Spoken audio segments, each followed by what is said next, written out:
तो आप इसको डिवाइड कर सकते हैं दोनों में।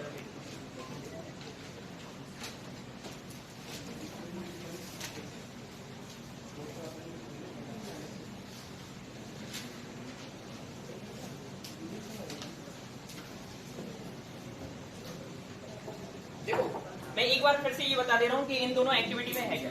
सबसे पहली एक्टिविटी क्लोरोफिल से रिलेटेड है, ठीक है, और उसमें ये है कि फोटोसिंथेसिस की प्रोसेस होती है क्लोरोफिल के कारण, ऐसा हमें बताना है, ठीक है। हम क्या जानते हैं, what is the product of the process photosynthesis, क्या प्रोडक्ट होता है फोटोसिंथेसिस की प्रोसेस का?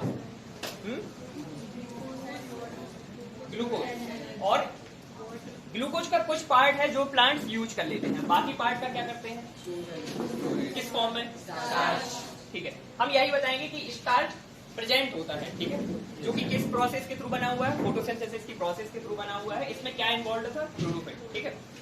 तो सबसे पहला स्टेप मैंने क्या बताया था आपको कि जो भी आपके पास प्लांट है, अवेलेबल प्लांट है, आप उसको कहाँ रखेंगे, डार्क रूम में रखेंगे। क्यों रखेंगे, what is the reason behind it? ये अलग करेक्टेड है ये? हाँ ये करेक्टेड। तो हम उसको रखेंगे एक डार्क रूम में। डार्क रूम में रखने से क्या होगा कि उसके लीफ में जितना भी पोर्शन है स्टार्च का वो यूटिलाइज हो जाएगा।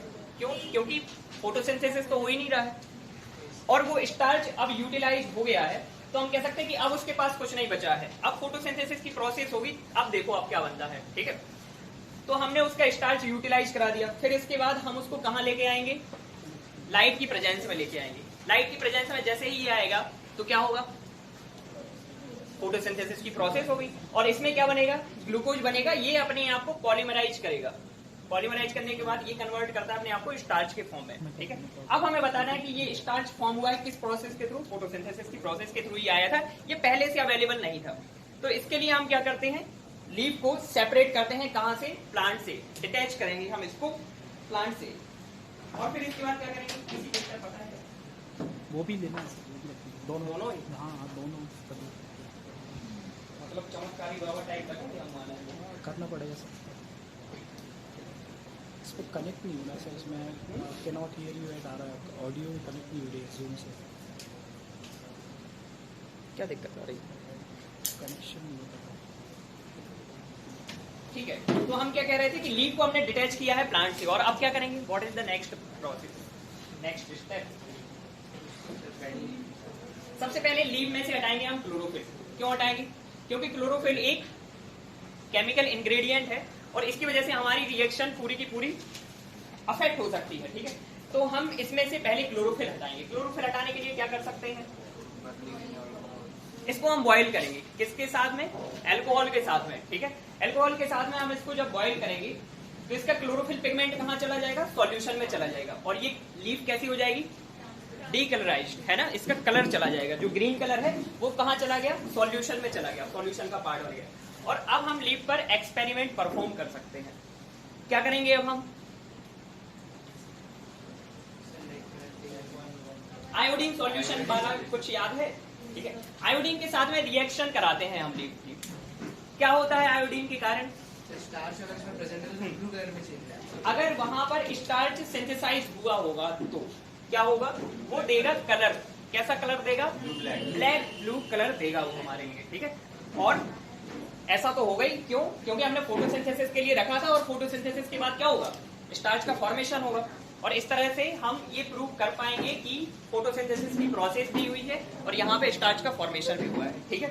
ये पहली एक्टिविटी है, मैं इसको भी समाप्त करके लिखूंगा। फिर इसके बाद सेकेंड एक्टिविटी है कि कार्बन डाइऑक्साइड पार्टिसिपेट करती है फोटोसिंथेसिस की प्रोसेस में। ये कैसे करेंगे, किसी को पता है इसके बारे में, मैंने लास्ट क्लास में बताया भी था शायद। प्लांट को दो प्लांट को जार में रखेंगे, ठीक है, सोडियम हाइड्रोक्साइड। सर एक प्लांट की लीव्स को सर एक वाटर में रख देंगे और, हाँ। और जब जो बाकी लीव्स में होगा फोटोसिंथेसिस, लेकिन उस लीफ में नहीं होगा क्योंकि वो एयर से शट आउट है। बिल्कुल, तरीका अलग अलग हो सकता है। हम उसको बेल जार एक्सपेरिमेंट के थ्रू भी कर सकते हैं, हम उसको कॉर्क के थ्रू डिटैच भी कर सकते हैं, अलग अलग मतलब आइसोलेट कर सकते हैं। तरीका अलग होगा, काम वही करेंगे हम यहाँ पे एक सॉल्यूशन ये कह सकते हैं, यहाँ पे हम एक कंपाउंड यूज करने वाले। कौन सा कंपाउंड यूज करते हैं हम यहाँ पर, KOH यूज करते हैं हम, पोटेशियम हाइड्रोक्साइड। इसकी वजह से क्या होगा, तो वो सारी कार्बन डाइऑक्साइड ले लेगा, ठीक है। तो वो सारी कार्बन डाइऑक्साइड से रिएक्ट कर देगा। देखो हम क्या मान के चल रहे हैं कि एटमॉस्फेयर में प्रेजेंट है कार्बन डाइऑक्साइड और ये फोटोसिंथेसिस की प्रोसेस के लिए रिस्पॉन्सिबल है। हमने वहां पर प्लेस किया हुआ है पोटेशियम हाइड्रोक्साइड और ये पोटेशियम हाइड्रोक्साइड सारी की सारी कार्बन डाइऑक्साइड ले लेगा। हमने दो अलग अलग कंडीशंस रखी हुई है, एक जगह है पोटेशियम हाइड्रोक्साइड, दूसरी जगह नहीं है।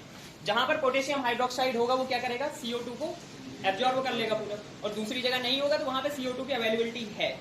यानी कि अगर एक जगह फोटोसिंथेसिस हो रहा है और एक जगह नहीं हो रहा है तो क्लियर कट है ये कि कार्बन डाइऑक्साइड की प्रेजेंस बहुत ज्यादा जरूरी है। और अगर ऐसा होता कि दोनों ही कंडीशन में फोटोसिंथेसिस हो जाता, कोई फर्क ही नहीं पड़ रहा है, तो हम मान लेते कि कार्बन डाइऑक्साइड तो सेकेंडरी है, उससे फर्क ही क्या पड़ रहा है, हर जगह तो हो रही फोटोसिंथेसिस की प्रोसेस। बात समझ पा रहे हो, लॉजिक समझ रहे हो क्या है इसका? ठीक है, तो यहाँ पे ये दोनों एक्टिविटी लिख सकते हो, बहुत सिंपल सी है। मैं ये इसलिए बता रहा हूँ क्योंकि यहाँ पर ना आपको एक्टिविटी लिखने आएगी, कोई ऐसा नहीं कहेगा कि ये एक्टिविटी करके बताओ या कुछ भी, लेकिन यहाँ से कॉन्सेप्ट बेस्ड क्वेश्चन आते हैं, ठीक है, तो वो करने में आपको ताकि इजी रहे।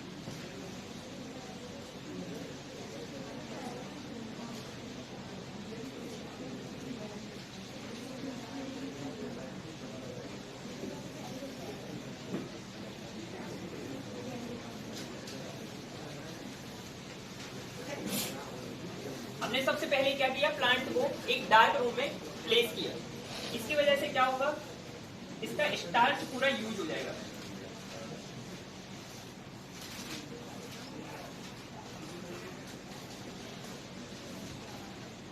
स्टार्च विल गेट यूटिलाइज, और इसके बाद हम क्या करेंगे, इसे हम वापस लेके आएंगे और रखेंगे फोटोसिंथेटिक कंडीशन पर।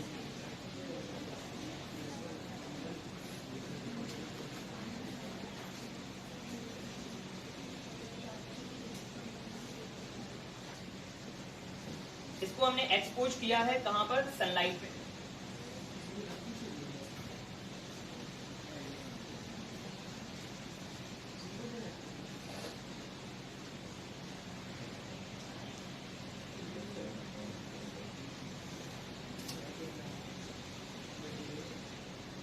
लीफ सैंपल को डिटैच करेंगे हम लगभग 6 से 8 आवर्स के बाद।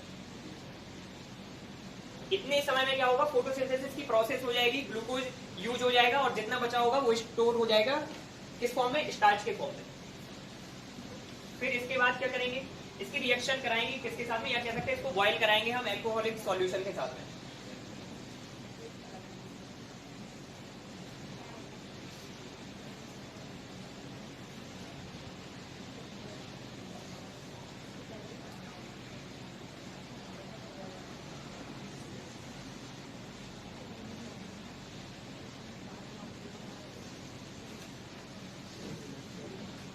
ऐसा करने से क्या होगा, लीफ डीकलराइज्ड हो जाएगी, इसका कलर चला जाएगा, पिगमेंट चला जाएगा।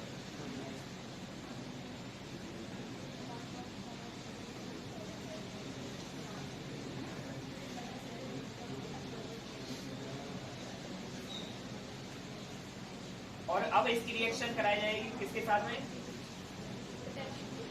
Iodine solution.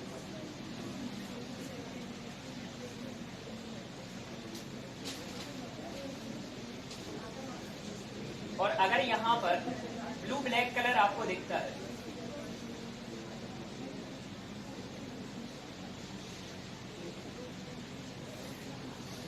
ये अपीयर होता है, इसका मतलब क्या है, स्टार्च प्रेजेंट है। और ये स्टार्च किसके कारण बना है, क्लोरोफिल की प्रेजेंस के कारण बना है, फोटोसिंथेसिस रिएक्शन से। ये है फर्स्ट एक्सरसाइज। एक नॉर्मल लीफ को जिसको सनलाइट बिना सनलाइट वाले को नहीं रखा है, ऐसी नॉर्मल लीफ को प्लग करके अगर बॉईल कर देंगे एथेनॉल में तो उसका कलर उड़ जाएगा, उसका भी उड़ जाएगा, बिल्कुल उड़ जाएगा। देखो यहाँ में हम इसको सिर्फ डार्क रूम में इसलिए रख रहे हैं, हम बताना चाह रहे हैं कि ये देखो फोटोसिंथेसिस की प्रोसेस के थ्रू स्टार्च बना है। नहीं तो ऐसे में तो कोई ये भी कह सकता है कि वो तो उसका इंटीग्रल पार्ट हो सकता है, लीफ का स्टार्च उसमें हो सकता है पहले से ही प्रेजेंट हो। तो इस चीज को हमने हटाने के लिए डार्क रूम में रख दिया कि जितना भी स्टार्च होगा वो यूटिलाइज हो जाएगा पूरा, ठीक है, क्योंकि वही एनर्जी सोर्स है उसके लिए।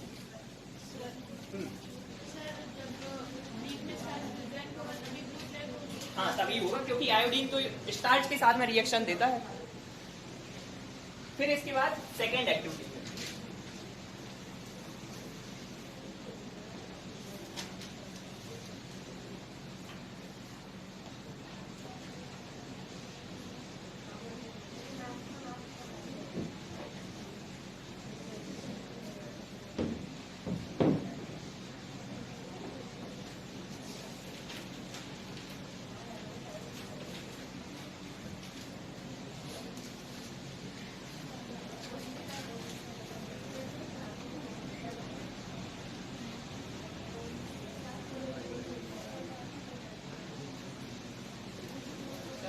आप लोग बेल जार जानते हैं ये क्या होता है? इसका नाम सुना है आपने?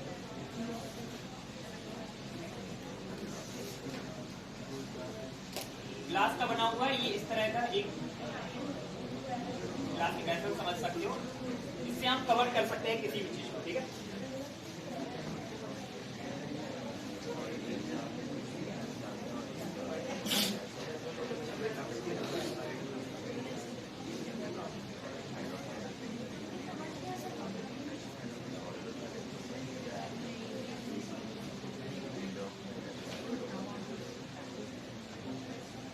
पोटेशियम हाइड्रोक्साइड सॉलिड होता है या एक्वस होता है?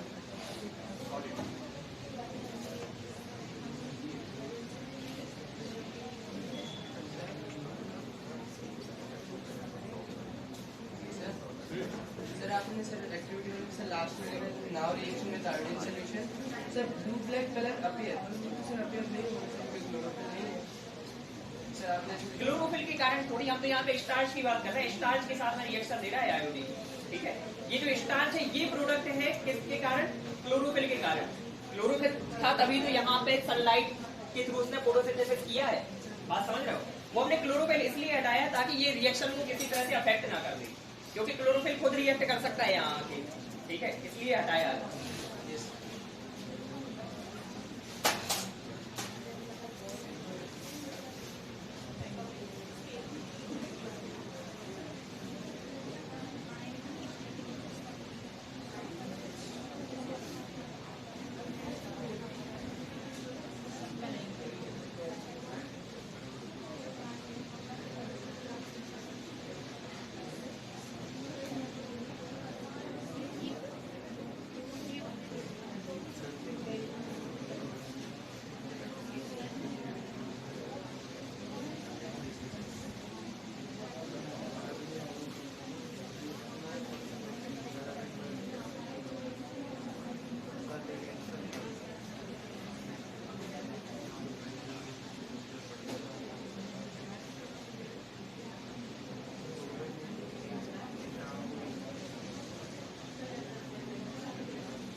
तो यहाँ पे हमने क्या किया है, सेकेंड एक्टिविटी में दो प्लांट्स हमने रखे हुए हैं बेल जार के अंदर, ठीक है।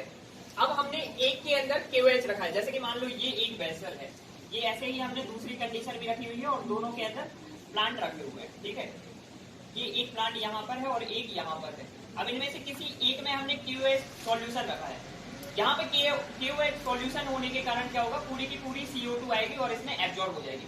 लेकिन यहाँ पे तो CO2 पूरी जगह पर प्रेजेंट है, यानी कि यहाँ पर फोटोसिंथेसिस की प्रोसेस हो सकती है। यहाँ पे फोटोसिंथेसिस की प्रोसेस होगी और बाद में हम दोनों ही एक्टिविटीज या कह सकते हैं दोनों ही कंडीशन, जैसे मान लो ये है कंडीशन ए और ये है कंडीशन बी, इन दोनों में ही हम रिएक्शन कराएंगे किसकी, आयोडीन सॉल्यूशन की। ये पूरा प्रोसीजर फॉलो करने के बाद, ठीक है। तो अगर सेम रिजल्ट यहाँ पे हमें मिलते हैं तो हम समझ जाएंगे कि CO2 एसेंशियल ग्रेडियंट है या नहीं, ठीक है। देखो दो प्लांट्स है, हमें बताना है कि CO2 जरूरी है। हमने दोनों प्लांट्स को रख दिया, बिल्कुल सेम कंडीशन दी है, थोड़ा सा डिफरेंस क्रिएट किया है बस। ये जैसे मान लो एक प्लांट यहाँ पर है और दूसरा प्लांट यहाँ पर है, ये हमने पूरी तरह से कवर कर दिया है, ठीक है। अब यहाँ पर एक प्लांट के पास में हमने KOH को प्लेस किया हुआ है, KOH यहाँ पर प्रेजेंट है, इसकी वजह से क्या होगा, जितनी सराउंडिंग में CO2 है इसको एब्जॉर्ब कर लेगा ये, ठीक है, क्योंकि रिएक्ट करता है ये CO2 के साथ। यहाँ पर हमने KOH रखा नहीं है, CO2 यहाँ पर पूरे में प्रेजेंट है, यानी कि फोटोसिंथेसिस की प्रोसेस इजीली होगी। अब यहाँ पर फोटोसिंथेसिस की प्रोसेस अगर नहीं होगी, यानी कि स्टार्च का फॉर्मेशन भी नहीं हुआ होगा, स्टार्च का फॉर्मेशन नहीं हुआ है, यानी कि जब आप इसको आयोडीन सॉल्यूशन के साथ में रिएक्ट कराओगे तो कोई कलर नहीं देगा, ठीक है। और ये काम हमने कब किया है, तो इस प्लांट को भी हमने पहले ही रखा था डार्क में, ताकि स्टार्च पूरा इसका यूज हो जाए, फिर इसको फोटोसिंथेसिस के लिए रखा है। यानी कि ये प्रोसेस तो पूरा का पूरा यहाँ पे फॉलो हो ही रहा है। यहाँ पे हमने एक एडिशनल चीज रखी हुई है, दैट इज KOH। समझ गए? किसी का कोई क्वेश्चन हो तो यहाँ से पूछ सकते हो। क्या ए वाले का कोई कलर नहीं आएगा, क्योंकि वो रिएक्ट ही नहीं करेगा, आयोडीन के साथ में रिएक्ट करेगा तब तो कलर देगा। जब रिएक्शन नहीं होती है तब कोई कलर क्यों मिलेगा? क्या बी वाले में ब्लैक एंड ब्लू कलर मिलेगा? ब्लैक दोनों को रखा गया था, दोनों को सेम कंडीशन दी गई है, ठीक है। फिर हमने यहाँ पे क्या किया है, दोनों प्लांट्स को यहाँ पर प्लेस किया है, एक जगह हमने QH रखा है। QH है, CO2 एब्जॉर्ब हुआ, कोई फोटोसिंथेसिस नहीं होगा। नीचे वाले में KOH नहीं है, फोटोसिंथेसिस की प्रोसेस होगी, यानी कि ये स्टार्च बनाएगा। अब इसने स्टार्च बनाया तो ये रिएक्शन भी देगा, उसने नहीं बनाया तो रिएक्शन नहीं देगा। सीधा सिंपल सा है। बाद में वो तो बाद का पार्ट है ना, रिएक्शन बाद में करा रहे हैं हम। स्टार्च की प्रेजेंस को कंफर्म कराने के लिए आयोडीन की रिएक्शन करा रहे हैं, वो पहले से पार्ट थोड़ी है। बेल जार का जरूरी से एक ग्लास में होता है, एक ग्लास नहीं सनलाइट एक्सपोजर, हाँ सनलाइट के लिए, इसलिए यहाँ पे हमने प्लेस किया हुआ है। और यहाँ पे वो वाली कंडीशन भी मैंने पिछली बार बताई हुई थी कि आप किसी लीफ के एक पर्टिकुलर पार्ट को क्या कर दो, आइसोलेट कर दो बाकी वाले से, तो वो भी सेम कंडीशन की जा सकती है, उसमें हो जाएगा।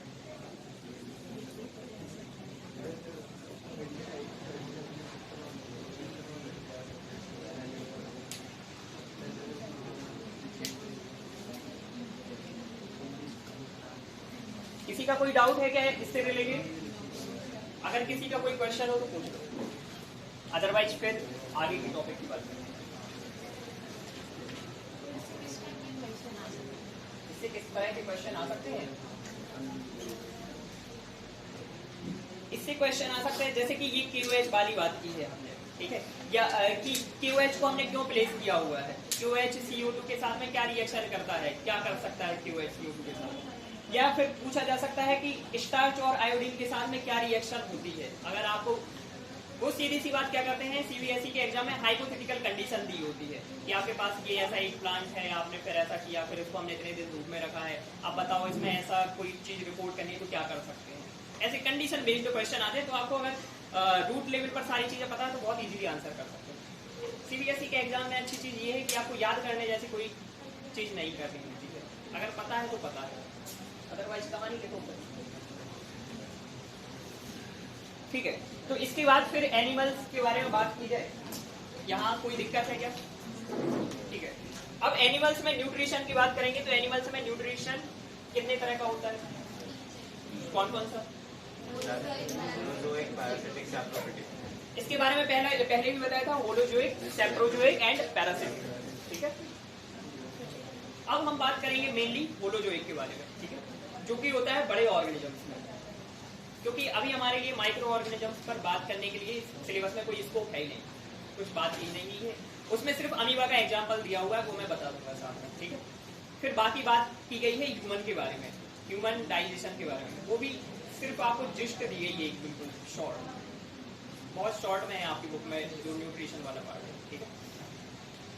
तो होलोजोइक के अंदर भी कितनी कैटेगरीज हो सकती है, कौन कौन सी? ओके, 3 कैटेगरी हो सकती हैं, हर्बीवोर्स, कार्निवोर्स एंड ओमनिवोर्स, ठीक है। तीनों के एग्जांपल पता होंगे वैसे तो।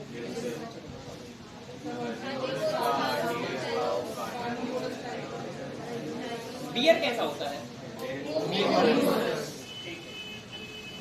ह्यूमन, डॉग, कैट, चलो ये वाला पार्ट क्लीन कर दें यहाँ पे।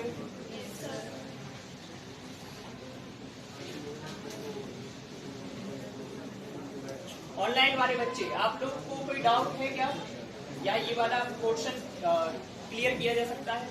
अगर कुछ भी है तो आप लोग बता सकते हैं।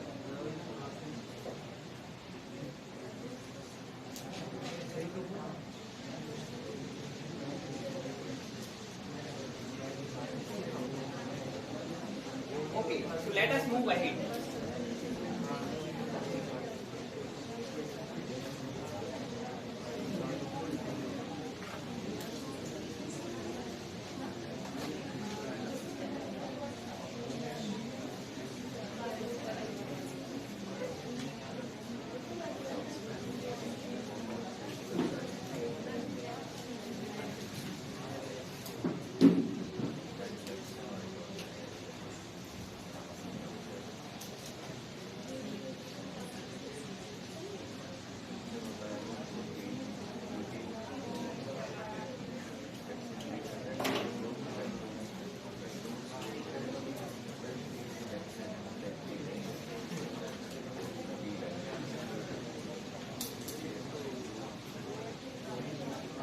ऊपर एक हेडिंग डालना न्यूट्रिशन इन एनिमल्स, मैं भूल गया हूँ, यहाँ पे ऊपर एक हेडिंग प्लेस करना न्यूट्रिशन इन एनिमल्स। फिर इसके बाद बात करेंगे मोनोजोइक न्यूट्रिशन के बारे में। सेप्रोफिटिक एंड पैरासिटिक के बारे में मैं पहले ही बता चुका हूँ, ठीक है, उसमें कोई दिक्कत है क्या? ओके।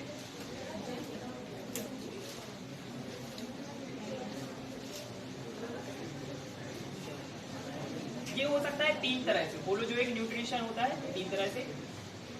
एक है इसमें जिसे कहा जाता है हर्बीवोर,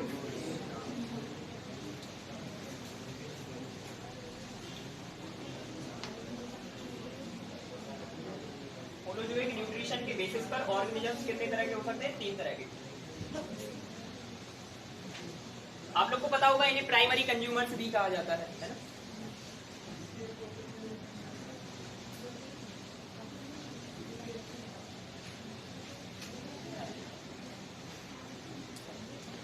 ये मोस्टली कहलाते हैं सेकेंडरी कंज्यूमर्स। फिर इसके बाद आते हैं टॉप कंज्यूमर्स, जिन्हें कहा जाता है ओमनिवोर्स। लेकिन ऐसा जरूरी नहीं है, जनरली ऐसा होता है।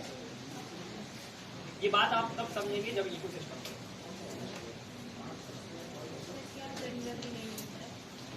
क्या?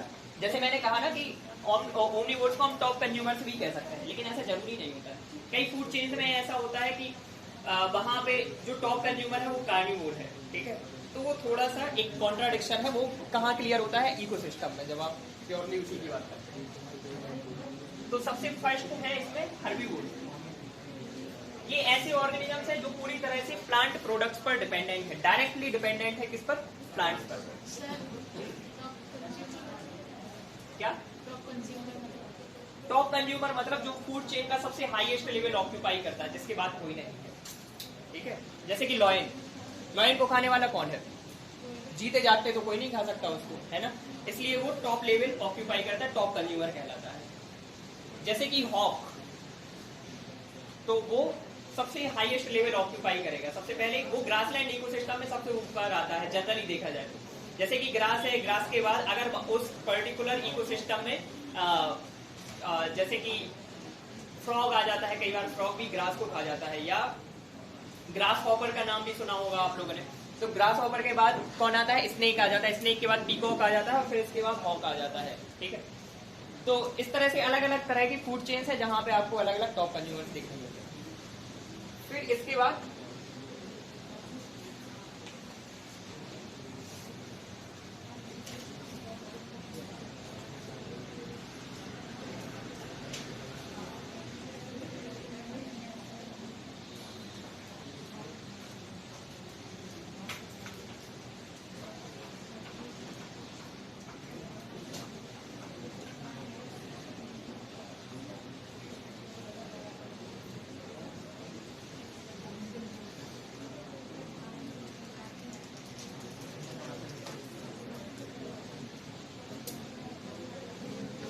यहाँ पे तो बहुत सारे एग्जांपल्स आप लिख सकते हैं, पता होंगे मोस्टली एग्जांपल।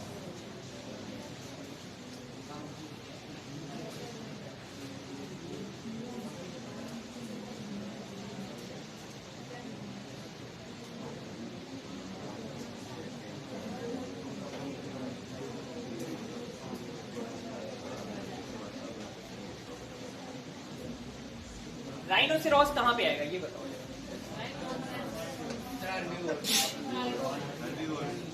ठीक है, कोई डाउट तो नहीं है इस चीज में। राइनोसेरोस प्योरली हर्बीवोर होता है, लेकिन वो बहुत ज्यादा फेरोसियस ऑर्गेनिज्म है, कोई उससे पंगा ले तो वो छोड़ेगा नहीं। लेकिन उसको शिकार से कोई मतलब नहीं होता है, ना वो खाता है उसको। और एक और एग्जांपल है हिप्पोपोटेमस, वो कहाँ आएगा? ठीक है,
कार्निवोरस तो इनडायरेक्टली डिपेंडेंट ऑन सर आप प्लांट्स। बिल्कुल लिख सकते हैं इनडायरेक्टली डिपेंडेंट है, क्योंकि आ तो वहीं से रहा है ना, सोर्स तो वही है, लेकिन डायरेक्ट नहीं है ये, इनका रिलेशनशिप इनडायरेक्ट है वहां पर।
स्टेप्स ऑफ न्यूट्रिशन बताओ।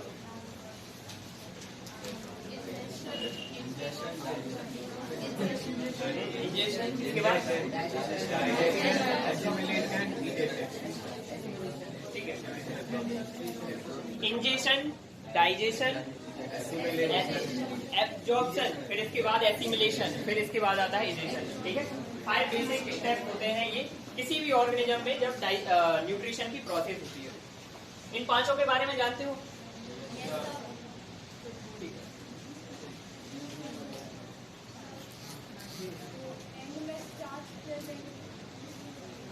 अरे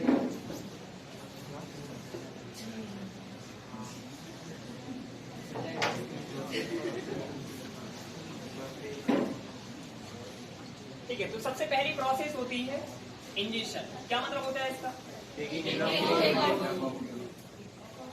ठीक है, अमीबा कैसे लेगा फूड को?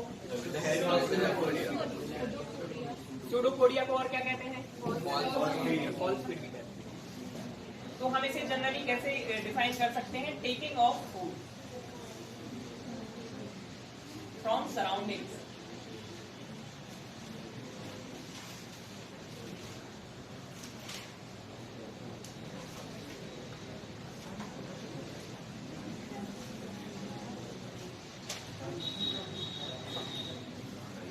तो यहाँ पे दो चीजें हो सकती हैं। पहली चीज तो ओरल ऑर्गन्स हो सकते हैं अगर कॉम्प्लेक्स ऑर्गेनिज्म होगा, या बॉडी सरफेस के थ्रू। पैरामीशियम में कैसे होगा? बॉडी सरफेस के थ्रू होगा। किसने कहा पैरामीशियम? चप्पल जैसा होता है पैरामीशियम। प्रोटिस्ट है, एक प्रोटिस्टा का मेंबर है। ठीक है, तो उसमें बहुत सारी हेयर लाइक स्ट्रक्चर्स होते हैं उसकी बॉडी पर, न्यूमरस, जिन्हें क्या कहते हैं? सीलिया। ठीक है, इन सीलिया के थ्रू ये वेब लाइक मोशन करते हैं और ये फूड को पहुंचाते हैं कहाँ? उसकी बॉडी। तो यहाँ पर या तो ओरल ऑर्गन्स हो सकते हैं या बॉडी सरफेस ही ये काम कर सकती है सिंपल ऑर्गेनिजम्स के केस में।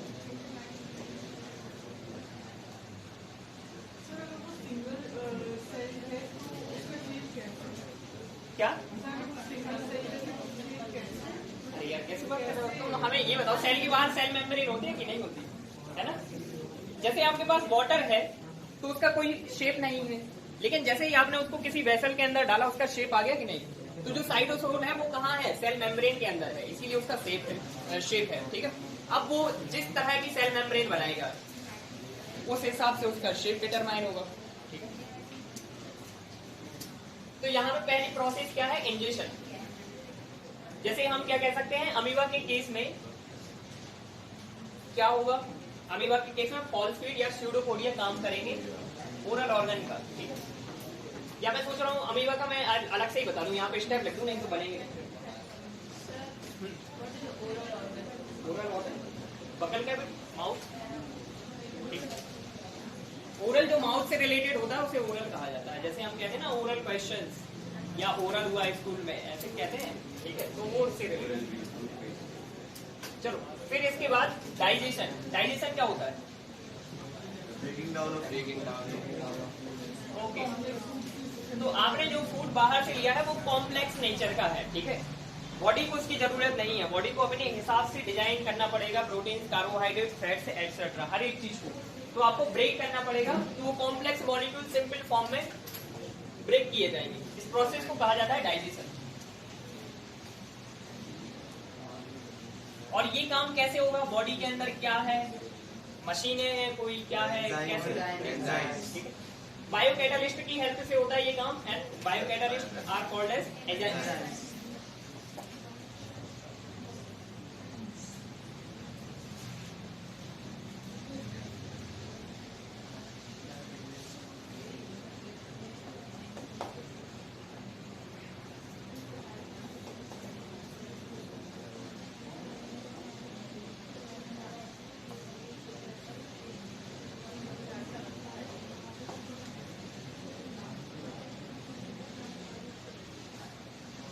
सिर्फ एंजाइम की हेल्प से ही हो जाता है या कुछ और भी हो सकता है?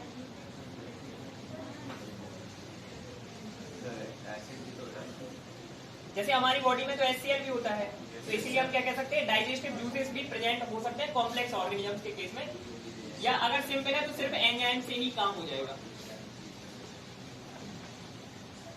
एंजाइम को बायोकैटालिस्ट भी कहते हैं, लिख सकते हो ब्रैकेट में अगर पता ना हो।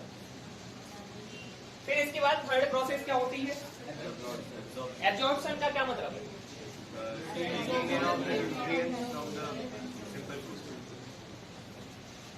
फिर से बताओ। Taking in of the nutrients from the simple food. तो कहाँ जा रहा है अब ये, कहाँ एब्जॉर्प्शन का मतलब है कहीं ना कहीं एब्जॉर्ब हो रहा है, कहाँ डेस्टिनेशन की बात कर रहे हैं कि स्मॉल इंटेस्टाइन में डाइजेशन खत्म होता है, यहाँ से एब्जॉर्प्शन स्टार्ट होता है, कहाँ गया ये एब्जॉर्ब होकर? ब्लड में जाएगा पहले, ठीक है, ये बॉडी वॉल से एब्जॉर्ब होगा स्मॉल इंटेस्टाइन से, ठीक है, वो पड़ा होगा माइक्रोबिलाई, तो वहां से एब्जॉर्ब होके ये कहाँ जाएगा, ब्लड स्ट्रीम में जाएगा, क्योंकि ब्लड पूरे सेल्स तक जाएगा, ब्लड पूरे ऑर्गन्स तक जाता है, तो जो भी न्यूट्रिएंट्स की जहां भी जरूरत है उनको ट्रांसपोर्ट कौन करेगा, फिर ब्लड करेगा, ठीक है।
फिर इसके बाद आती है एसिमिलेशन की प्रोसेस, ये क्या होता है?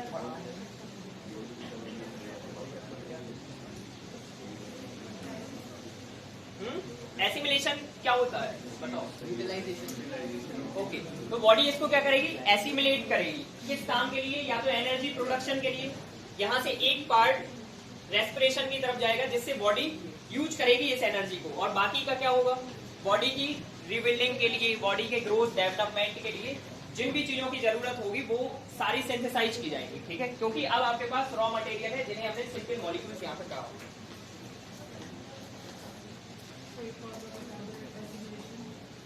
देखो जैसे कि मान लो हमारे पास कार्बोहाइड्रेट है, ठीक है, इस कार्बोहाइड्रेट को हमने बेसिक यूनिट तक तोड़ा, दैट इज ग्लूकोज। अब इस ग्लूकोज को ब्लड स्ट्रीम लेके गई कहाँ तक, डिफरेंट सेल्स तक, और ये ग्लूकोज कहाँ पहुंच गया, सेल के अंदर चला गया। अब सेल क्या कर सकती है, इस ग्लूकोज को यूज कर सकती है ना, जैसे ये ग्लूकोज को ब्रेक करेंगे आप तो एनर्जी रिलीज होगी, ये एक काम हो गया। या हो सकता है कि ऐसी बहुत सारी ग्लूकोज की यूनिट इकट्ठी होकर कोई एक पर्टिकुलर कार्बोहाइड्रेट बना दे, अब इसे बॉडी क्या करेगी, यूज करेगी। तो समझ गए क्या हो रहा है इसका? जैसे कि मान लो कोई एमिनो एसिड है, मान लो, ठीक है, एमिनो एसिड अब आपकी सेल तक पहुंच गया, बहुत सारे एमिनो एसिड मिल जाएंगे तो क्या बनेगा, प्रोटीन बनेगा। ये प्रोटीन कहाँ यूज होगा, किस काम में यूज होता है प्रोटीन? बॉडी के ग्रोथ एंड डेवलपमेंट में यूज होता है, ठीक है।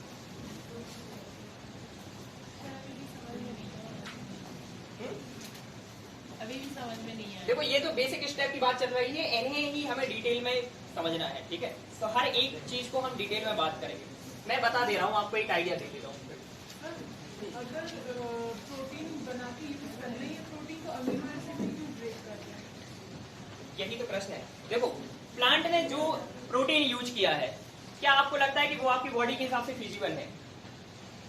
आपकी बॉडी में उस प्रोटीन की जरूरत भी तो होनी चाहिए, आपकी रिक्वायरमेंट अलग है। आपको केराटिन प्रोटीन बनाना है, पेड़ों में बाल देखे आपने कभी? आपको हीमोग्लोबिन प्रोटीन बनाना है जो कि ब्लड का एक हिस्सा है, तो प्लांट में हीमोग्लोबिन होता है कहीं पे? तो जो चीज प्लांट में है ही नहीं वो तुम्हें कैसे मिलेगी, उसको तो तुम्हें बनाना पड़ेगा ना, बिल्ड करना पड़ेगा। और प्रोटीन की एक बेसिक यूनिट क्या होती है, एमिनो एसिड, वो मिल जाएगी आपको प्लांट से। तो प्लांट में अलग अलग तरह के प्रोटीन है, आपने उसको डाइजेस्ट किया और बेसिक यूनिट तक तोड़ दिया, ठीक है। अब उन अमीनो एसिड को अलग अलग तरह से अरेंज करके आप अपने ही रिक्वायरमेंट का प्रोटीन बना रहे हैं। बात समझे? जो भी मॉलिक्यूल है, जैसे कि स्टार्च, स्टार्च प्लांट की बॉडी में होता है, हमारी बॉडी में स्टार्च के फॉर्म में नहीं होती स्टोर चीजें। हमारी बॉडी में ग्लूकोज जब एक्सेस अमाउंट में होगा तो वो ग्लाइकोजन के फॉर्म में कन्वर्ट हो जाएगा। नेचर बदल गया ना, मॉलिक्यूल्स का नेचर बदल गया, केमिकल रिएक्शन से बदल गई यहाँ पे, तो वो उस हिसाब से करने के लिए हमें तोड़ना पड़ा। अब उस पूरे मॉलिक्यूल को आप एज इट इज यूटिलाइज कर ही नहीं सकते थे, क्योंकि पहली बात तो वो बहुत कॉम्प्लेक्स है, और सेकंड चीज वो आपकी जरूरत के हिसाब से बना ही नहीं है। आपकी जरूरतें अलग है, दूसरे ऑर्गेनिज्म की जरूरतें अलग है। आया समझिए? अभी भी नहीं आया? किस किस को नहीं आया? जो हमने कहा वो बात किसको समझ में नहीं है? ठीक है, चलो पॉइंट बताओ, क्या पॉइंट है तुम्हें समझ में नहीं आया?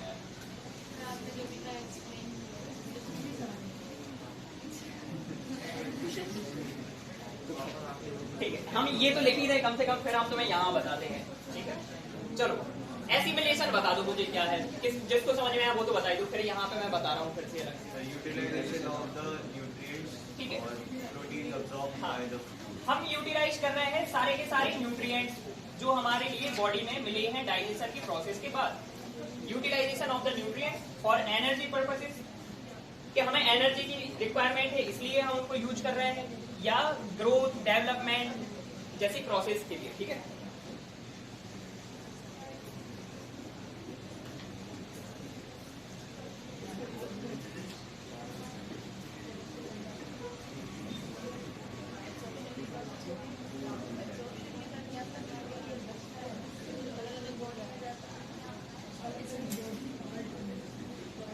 फिर इसके बाद लास्ट प्रोसेस क्या होती है? एजेशन। इसका क्या मतलब है? ओके, जो पूरा का पूरा फूड मटेरियल है वो सारा यूटिलाइज नहीं हो पाया, ठीक है, सारा का सारा ब्रेक डाउन भी नहीं हुआ है, तो जो भी वेस्ट मटेरियल है अब उसकी जरूरत नहीं है बॉडी को, इसलिए रिमूव करना पड़ेगा। तो ये रिमूवल है उस वेस्ट प्रोडक्ट का।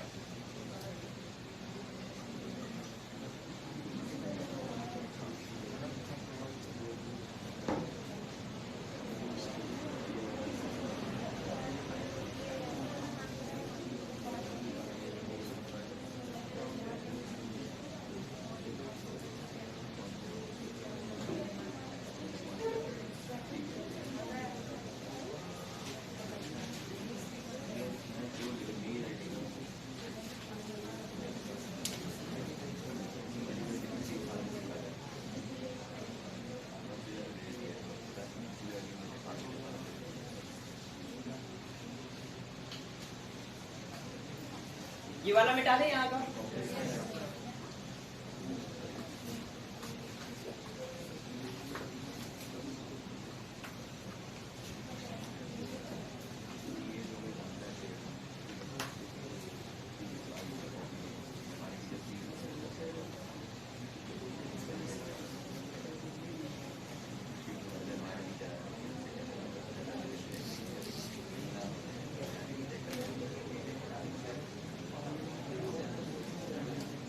देखो हम तुम्हें इसका एक बहुत सिंपल एग्जांपल दे रहे हैं, इसको इस प्रोसेस में समझने में दिक्कत आएगी।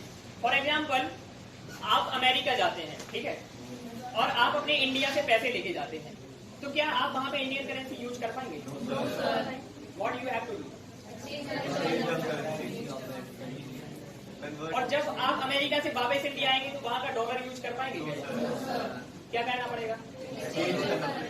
तो यही बात तो मैं यहाँ पे कह रहा हूँ कि जब एक ऑर्गेनिज्म से दूसरे ऑर्गेनिज्म के बीच में फूड मटेरियल आ रहे हैं तो वो उसकी बॉडी के लिए बने हुए हैं, हमारी बॉडी के लिए नहीं बने हैं। तो जब वो हम तक आएंगे हमें क्या करना पड़ेगा? उसको चेंज करना पड़ेगा, उस फॉर्म में चेंज करना पड़ेगा जिसे हम यूज कर पाए, यूटिलाइज कर पाए। ये पूरी प्रोसेस उसी के बारे में है जस्ट, ठीक है, कि जैसे आप इंडिया से अमेरिका तक गए, आपने बीच में जितनी भी प्रोसेस की उसको कन्वर्ट किया है अपने हिसाब से बनाने के लिए, वो प्रोसेस चल रही है यहाँ पे। सबसे पहले क्या किया है? इंजेक्शन किया है आपने, जो भी चीज खाई, जैसे कि पिज्जा है, बर्गर है, जो भी चीजें हैं, ठीक है।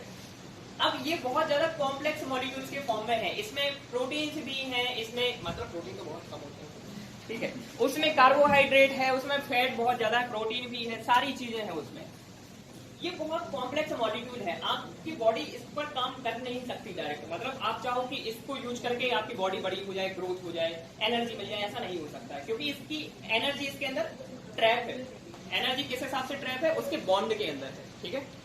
बॉन्ड्स होते हैं ना केमिस्ट्री में, कोई भी कंपाउंड होता है उसमें बहुत सारे बॉन्ड फॉर्म होते हैं और उन्हीं बॉन्ड के थ्रू एनर्जी उसमें बंधी हुई होती है। जब वो बॉन्ड टूटेगा तो क्या मिलेगी हमारे लिए, एनर्जी मिलेगी और वो सिंपल फॉर्म में कन्वर्ट हो जाएगा। अब सिंपल फॉर्म में कन्वर्ट हो जाएगा तो हमारे लिए एक रॉ मटेरियल मिल गया। रॉ मटेरियल किस फॉर्म में मिल गया, जैसे कि मान लो हमारे पास ब्रिक्स हैं, अब सीमेंट है और अब हमें क्या बनाना है, एक घर बनाना है, तो अब अपने हिसाब से बना सकते हो कि नहीं, है ना। जैसे कि मान लो आपको कोई बना बनाया घर मिले तो उसमें आपको अपने हिसाब की चीजें मिलेंगी या सामने वाले की, तो आपको तो अपने हिसाब से चाहिए है। अगर अपने हिसाब से चाहिए तो आपको बेसिक लेवल से काम भी करना पड़ेगा, आपको खुद का प्लॉट लेना पड़ेगा, खुद से ही आपको डिजाइन कराना पड़ेगा और फिर खुद से ही कंस्ट्रक्ट कराना पड़ेगा। तो यही सेम चीज तो यहाँ पे चल रही है। यहाँ पे क्या दिक्कत आ रही है बताओ। अब यहाँ पे इस प्रोसेस, इस पार्ट में किसी को दिक्कत है क्या, इंजेक्शन वाले में, इसमें तो हमारे हिसाब से नहीं होनी चाहिए। फिर इसके बाद डाइजेशन वाले में, भाई कॉम्प्लेक्स चीजें हैं, हमें इसको ब्रेक करना है, ठीक है। इसको ब्रेक करेंगे तब हम इसको यूटिलाइज कर पाएंगे सही तरह से। अब हमारी बॉडी के अंदर मान लो स्टार्च आ गया, ठीक है, जैसे कि हम पोटैटो खाते हैं उसमें स्टार्च होता है बहुत ज्यादा। अब स्टार्च एक पॉलीमर होता है, बहुत बड़ा पॉलीमर है, ठीक है, मतलब ग्लूकोज की बहुत सारी ऐसी यूनिट्स मिलेंगी तब जाके स्टार्च बनता है। हमें एनर्जी कैसे मिलती है, ग्लूकोज से मिलती है ना। ग्लूकोज जब ब्रेक होता है तब एनर्जी मिलती है। तो अब तुम्हारी बॉडी में स्टार्च पहुंचा है, तुम्हें एनर्जी कैसे मिलेगी, ब्रेक करना पड़ेगा। ब्रेक करने के लिए कौन सी प्रोसेस होती है, ठीक है।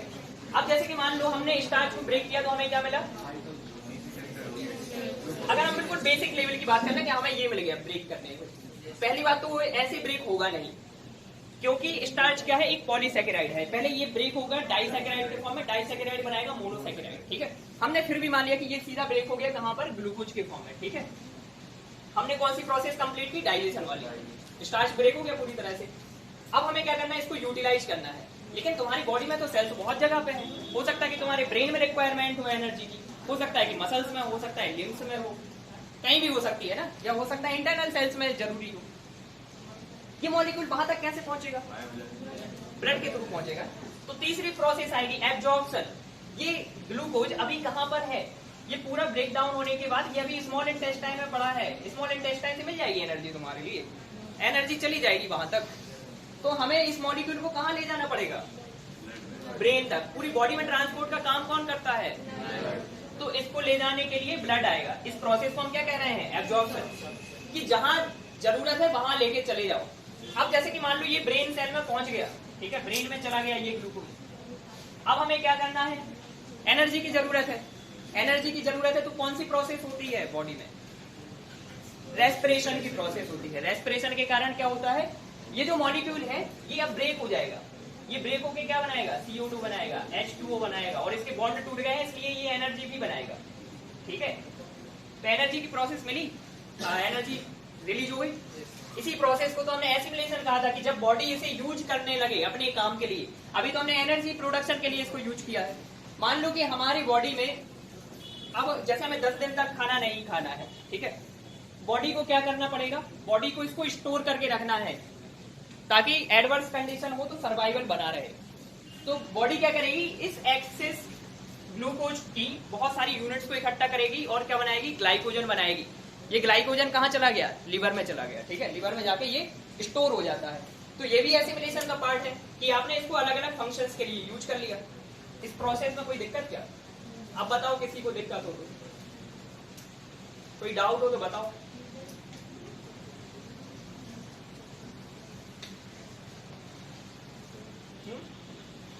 आ गया समझ।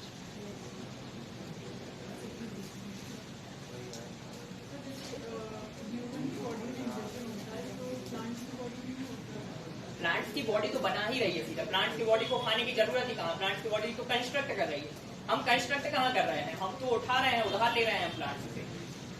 वो तो CO2 उसको एनवायरनमेंट से मिली, वाटर उसको जमीन से मिला, क्लोरोफिल उसके पास खुद है, सनलाइट मिली, तो उसने सीधा बनाया है, कंस्ट्रक्ट किया है। हमने कुछ भी कंस्ट्रक्ट नहीं किया है, हम उधार पे काम करने वाले ऑर्गेनिज्म को सारे के सारे प्लांट्स को छोड़ के, उसको इंजेक्शन की प्रोसेस की जरूरत ही नहीं है। समझे बात। और कोई समस्या, हाँ नहीं होती है, लेकिन हम उनके नाम बदल देते हैं। जनरली हम इस सेंस में बात नहीं करते जब हम प्लांट्स की बात करते हैं, ठीक है।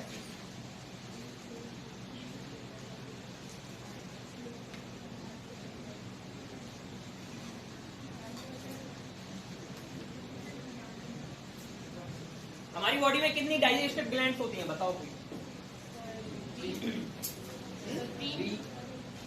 कौन कौन सी?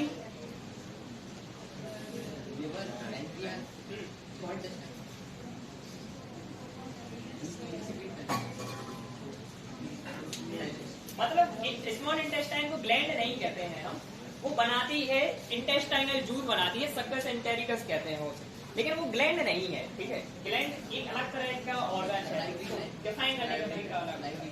Salivary gland, liver and pancreas. ठीक है, बॉडी की सबसे बड़ी ग्लैंड कौन सी है? एंडोक्राइन है या एक्सोक्राइन है? एंडोक्राइन एक्सोक्राइन ग्लैंड के बारे में पढ़ा है?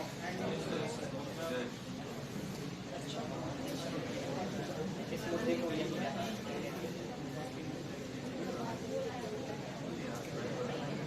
एक्सोक्राइन ग्लैंड्स वो होती हैं जो ट्यूब्स वगैरह के थ्रू अपना सीक्रेशन देती हैं, जैसे कि लिवर के साथ में देखा होगा गॉल ब्लैडर होता है। ठीक है, वहां से ट्यूब से निकलती है, हेपेटिक पोर्टल बनता है और वो पैनक्रियाज में अपना सीक्रेशन जाके देता है। एंडोक्राइन वो होती है जो सीधा ब्लड में अपना सीक्रेशन पोर कर देती है, उनके लिए किसी चैनल की जरूरत नहीं होती।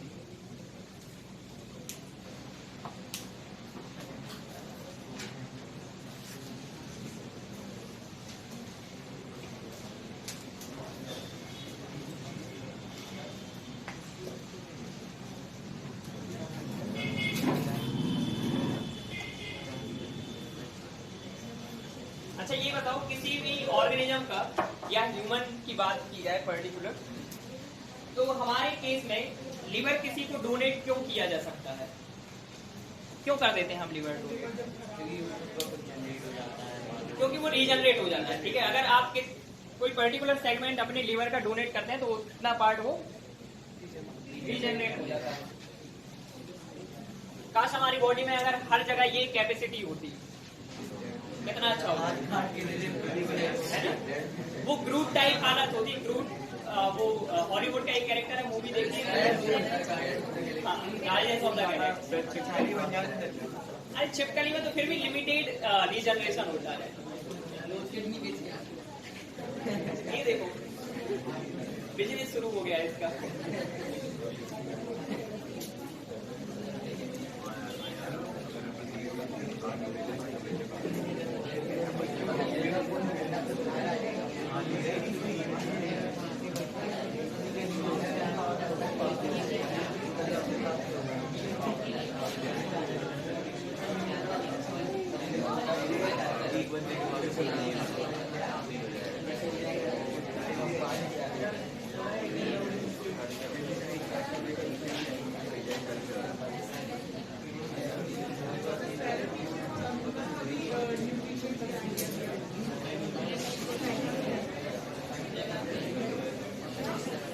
ह्यूमन के डाइजेस्टिव सिस्टम में क्या क्या पार्ट होते हैं?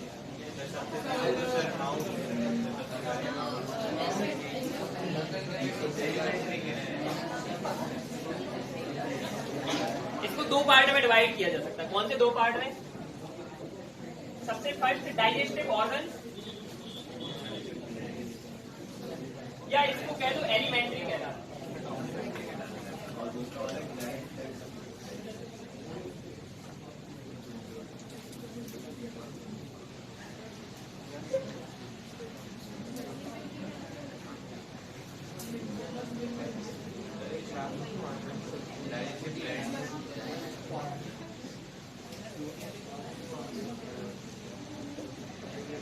एलिमेंट्री कैनाल की लेंथ तो पता ही होगी सबको।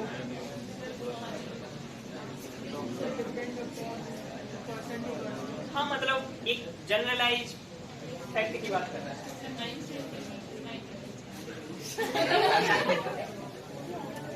क्या बात है, कह रहे हैं एलिमेंट्री कैनाल की लेंथ 9 से 10 सेंटीमीटर।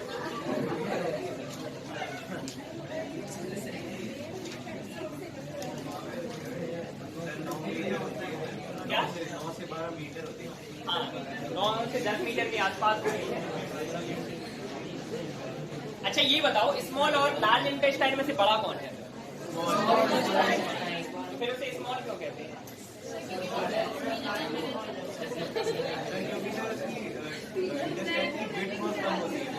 नैरो ट्यूब होती है वो, उसकी विड्थ बहुत कम होती है। जो लार्ज इंटेस्टाइन होती है वो वाइड होती है।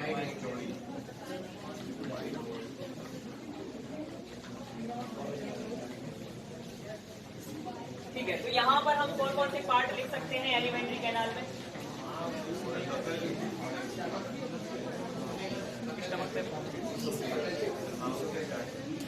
सबसे पहले इसमें क्या आएगा? वकल कैविटी। फिर इसके बाद क्या आता है? फिर इसके बाद आता है ईसोफेगस।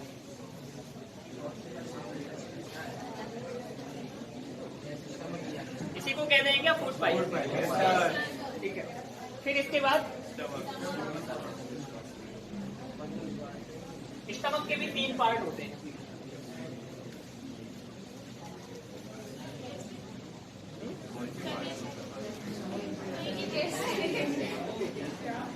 कई सारी ऐसी चीजें हैं जो अभी आपको ज्ञात नहीं। कौन से 3 पार्ट होते हैं, नाम बता दो। ठीक है, स्टमक के 3 पार्ट होते हैं, कार्डियक, फंडिक एंड पाइलोरिक। ठीक है, कौन कौन से? Cardiac, fundic and pyloric. तीनों पार्ट लिख दीजिए। हम तो बता देंगे तुम्हें, अगर इसकी जरूरत लगती है तो लिख लेना। सर आप बता दो। देखो, जब इसकी बात करेंगे अपन पर्टिकुलर तो बता देंगे, लिख लो अगर तुम्हें लिखना है, ये मान ही नहीं रहे हो किसी। अभी तो जस्ट पार्ट की बात कर रहे हैं यहाँ।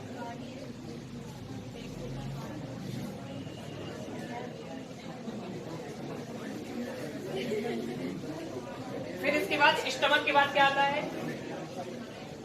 स्टमक के बाद क्या आता है? Small intestine.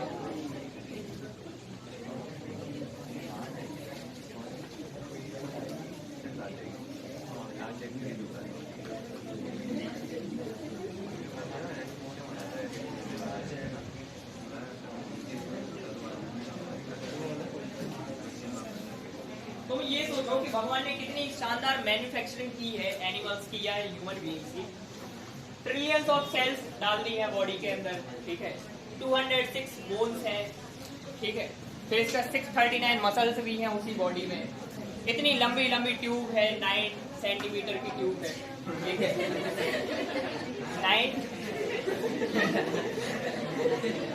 9 सेंटीमीटर है ना, 9 मीटर, लगभग 10 मीटर की ट्यूब है।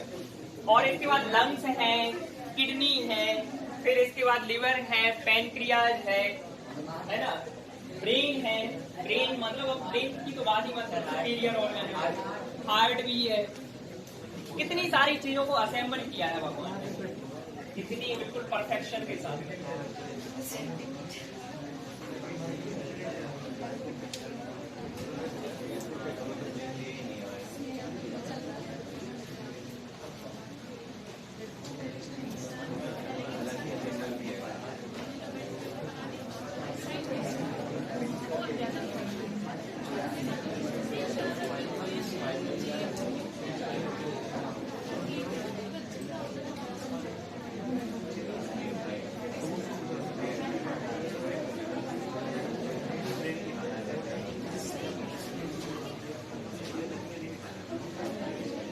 तुम्हारे घर वाले बात नहीं करने देते क्या तुम लोग को?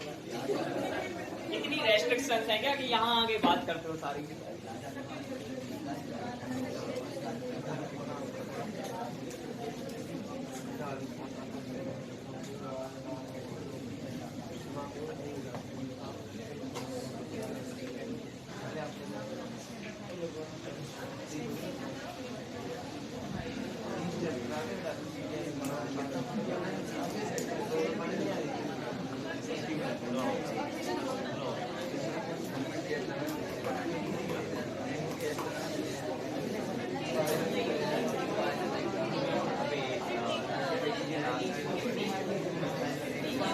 कोई क्वेश्चन है आप लोग का इससे रिलेटेड या आज के सेगमेंट से रिलेटेड कोई भी क्वेश्चन?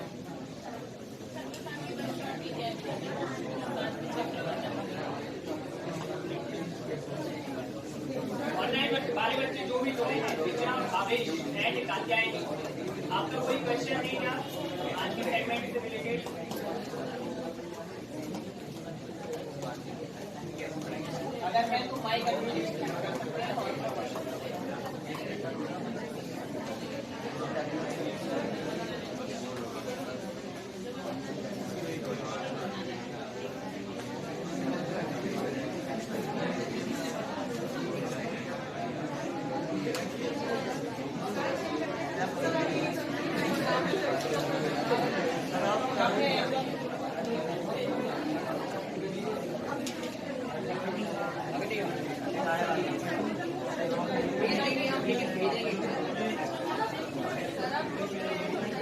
देखिए आप लिस्ट बना के क्वेश्चन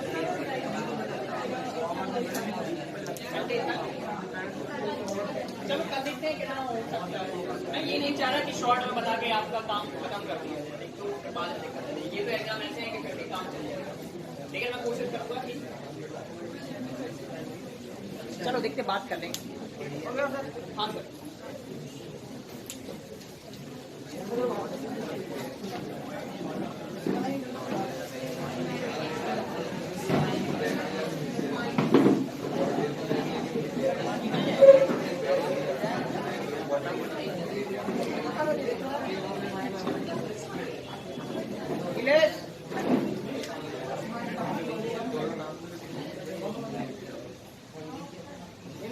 Like